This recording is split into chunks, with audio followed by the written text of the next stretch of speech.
हम बहुजन समाज पार्टी के लोग भी आपके बीच में आए हैं और ये कहना चाहेंगे कि जो परम पूज्य बाबा साहब अम्बेडकर की प्रतिमा आप लोगों ने स्थापित की है, तो हमारा आपसे कहना है कि उनके विचारों को भी आपको अपने जीवन में उतारने का काम करना चाहिए, क्योंकि सिर्फ प्रतिमा स्थापित करने से आपके जीवन में बदलाव नहीं आने वाला। आपके जीवन में जो बदलाव आएगा उनके विचारों को आप अपने जीवन में ग्रहण करेंगे, तब जाकर के आपके जीवन में साथियों बदलाव आएगा। परम पूज्य बाबा साहब डॉक्टर भीमराव अम्बेडकर ने, आपको पता होना चाहिए, आज यदि सारे देश के अंदर यदि सबसे ज्यादा प्रतिमाएं किसी महापुरुष की लगती है तो परम पूज्य बाबा साहब डॉक्टर भीमराव अम्बेडकर की लगती है। और बाला साहब डॉक्टर भीमराव अम्बेडकर की प्रतिमाएं क्यों लगती है?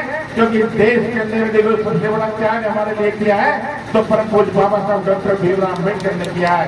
इस देश के अंदर, इस देश के जो बहुजन समाज के लोग थे, जिनका जीवन जानवरों जैसा जीवन होता था, जिनको अच्छे कपड़े पहनने का अधिकार नहीं था, ऐसे सार्वजनिक तालाबों में पानी पीने का अधिकार नहीं था, परम पूज्य बाबा साहब डॉक्टर अम्बेडकर ने आप लोगों को पानी पीने के लिए आंदोलन किए। बाबा साहब अम्बेडकर ने आपको हर वो अधिकार दिया जो एक इंसान को होना चाहिए। बाबा साहब अम्बेडकर से पहले इन बहुजन समाज के लोगों को जीवन जीने का अधिकार नहीं था, जानवरों जैसे हालात इन बहुजन समाज के लोगों के थे। लेकिन परम पूज्य बाबा साहब डॉक्टर भीमराव अम्बेडकर ने आप लोगों को संविधान में अधिकार देकर के आपके बच्चों को शासन में, प्रशासन में जाने का मौका मिला। यदि बाबा साहब का संविधान नहीं होता तो आज आपके बच्चे एसपी, कलेक्टर, डॉक्टर, इंजीनियर नहीं होते। यदि बाबा साहब का संविधान नहीं होता तो आपकी महिलाएं आज पंच, सरपंच, डायरेक्टर नहीं होती। ये बाबा साहब की देन है कि आज आपको शासन और प्रशासन में जाने का मौका मिला है। इसलिए आप लोगों को बाबा साहब ने आपको जन्म अपने माँ बाप ने दिया है, लेकिन जीने का जो अधिकार दिया है वो बाबा साहब डॉक्टर भीमराव अम्बेडकर ने दिया है। इसलिए बाबा साहब अम्बेडकर की प्रतिमाएं हर गांव में मिलती है और हर किसी के दिल में बाबा साहब समाये हुए हैं, क्योंकि बाबा साहब का जो दर्जा है हमारे माँ बाप से भी बढ़ करके बाबा साहब अम्बेडकर का साथियों दर्जा है। इसलिए बाबा साहब अम्बेडकर की जो प्रतिमा आप लोगों ने साथियों स्थापित की है, उसके साथ साथ उनके विचारों को भी आप लोगों को मानना चाहिए। बाबा साहब ने कहा था कि शिक्षा वो शरीर का दूध है, जिसे जो पिएगा वो धारणेगा। साथियों, आप लोग बाबा साहब की बात को मान करके अपने बच्चों को अच्छी शिक्षा देने का काम करो, ताकि पढ़ लिख करके वो डॉक्टर, इंजीनियर, कलेक्टर, एसपी बने। और बाबा साहब ने साथ के साथ कहा था कि जो समाज राजनीतिक सत्ता की मास्टर चाबी हाथ में ले लेगा, उस समाज का बड़ा विकास हो जाएगा, उसके सफलता के सारे दरवाजे खुल सकते हैं। तो हमें बाबा साहब के एक शब्द पर गौर करना चाहिए, उनकी बातों को मानना चाहिए। साथ के साथ ही बाबा साहब ने बहुजन समाज के लोगों को जगाने के लिए कई सारे आंदोलन समय समय पर किए थे। बाबा साहब अम्बेडकर ने कहा था जो समाज अपनी गुलामी का इतिहास जान जाएगा तो फिर वो समाज निश्चित तौर पर क्रांति करेगा। लेकिन हमारे समाज के जो लोग हैं अभी तक अपने और पराये की पहचान नहीं कर पाए। अरे बाबा साहब अम्बेडकर की प्रतिमा आप लोगों ने लगाई है, अच्छी बात है, आपको धन्यवाद देना चाहते हैं। लेकिन बाबा साहब की प्रतिमा पर बुलाने का जो बाबा साहब के विचारों को लेकर के आज चल रहे हैं, अरे उन लोगों को तो कम से कम आप लोगों को बुलाना चाहिए। आप उन लोगों को बुलाने का काम कर रहे हो जिन लोगों ने बाबा साहब के विचारों दमन करने का काम किया था।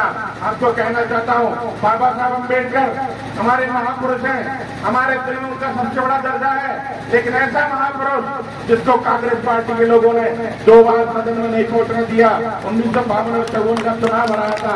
अरे वो कांग्रेस पार्टी जिसने बाबा साहब अम्बेडकर को भारत रत्न तक नहीं दिया, बहन कुमारी मायावती और कांशीराम साहब की वजह से बाबा साहब को भारत रत्न मिल पाया था।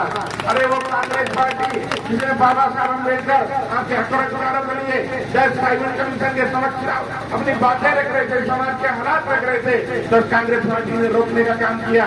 जब देश के अंदर फर्स्ट इंडिया एक्ट बना था तो फर्स्ट इंडिया एक्ट में कांग्रेस पार्टी के लोगों ने हमारे समाज के लोगों को अधिकार नहीं मिलने दिए थे, इन कांग्रेस के लोगों ने रोका था। अरे बाबा साहब के कदम कदम पर जो कांटे बिछाने का काम किया, ये गांधी और कांग्रेस एंड पार्टी के लोगों ने साथियों किया था। और कांग्रेस के चाचा वकीलों की पार्टी भारतीय जनता पार्टी है। तो इन लोगों को जो बाबा साहब का साथ उनके जीते भी नहीं दे सकते, अब वो मूर्ति की अनावरण में आकर के क्या बाबा साहब के शब्दों को साकार करेंगे। अरे लोग नहीं कर सकते साथियों। यदि ये लोग नहीं चाहते के दिलों में होती तो आज राजस्थान प्रदेश के अंदर हमारे बाबा साहब अम्बेडकर ने जो आरक्षण की व्यवस्था दी है वो व्यवस्था दी है हमको जनसंख्या अनुपात में। यदि हम लोगों के हितैषी है ये कांग्रेस की सरकार, तो राजस्थान प्रदेश के अंदर जो हमारी आबादी है शेड्यूल कास्ट की वो 16 से 18% हो चुकी है। हमें जनसंख्या के अनुपात में आरक्षण देना चाहिए। अरे कांग्रेस इतनी हितैषी राजस्थान के अंदर तो फिर इन लोगों को हमारा बैकलॉग पूरा करना चाहिए। यदि इतनी हितैषी कांग्रेस पार्टी तो आज राजस्थान प्रदेश के अंदर जो दलित महिलाओं के साथ जुल्म जाति कांग्रेस की घटनाएं सबसे ज्यादा बढ़ रही है, तो हम लोग फास्ट ट्रैक कोर्टों की जो संख्या उसको बढ़ाने का काम करना चाहिए ताकि हमारे लोगों को जल्दी न्याय मिल सके।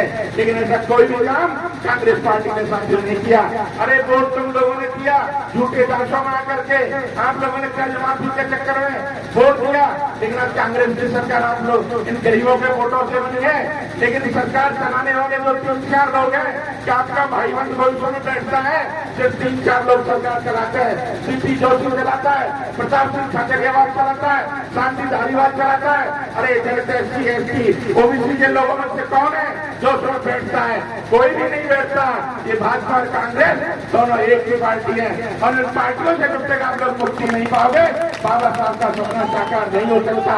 बाबा साहब के सपनों को साकार करने के लिए माननीय कांशीराम साहब ने अपने जीवन की कुर्बानी दी और जीवन की कुर्बानी दे करके बाबा साहब के सपनों को साकार करने के लिए बहुजन समाज पार्टी का गठन किया। और बहुजन समाज पार्टी देश के अंदर राष्ट्रीय पार्टी है। बहुजन समाज पार्टी का सपना देश के अंदर बाबा साहब के संविधान को लागू करना है, देश के अंदर समतामूलक समाज की स्थापना करना है। हमारे बीच में सम्माननीय सांसद जी पहुंच चुके हैं, उनका ताली बजा रहे हैं, हम लोग स्वागत करें। राज्यसभा के हमारे युवा सांसद हमारे बीच पहुंचे हैं, आप लोगों को स्वागत करके और हमारे समाज के मुद्दे उठाते रहते हैं तो मैं अनुरोध करूंगा कि